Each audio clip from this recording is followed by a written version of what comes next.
నా భర్త మగ ధీరుడై మగ వీరుడై పేరు ప్రతిష్టలు తెచ్చుకోవాలి. నాకు కీర్తి ప్రతిష్టలు తీసుకురావాలి. ఆశీర్వదించు తల్లి తులసి మ్రాత.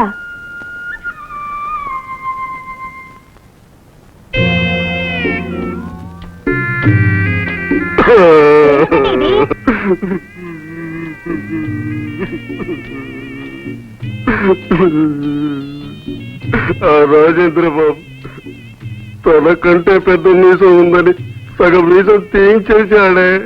మృగవాడి రోషానికి ప్రతీకైనా మీసాన్ని తీయించుకున్నాక నేను మీ సతిగా బ్రతికే చస్తయ్యే.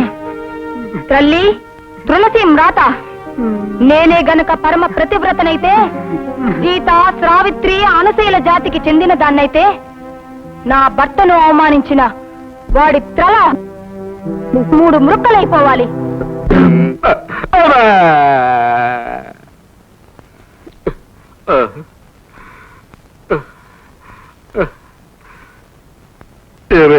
నీకు ఇదే చెబుతున్నా, ఇంకెప్పుడు ఎవరికి శాపాలు పెట్టకే.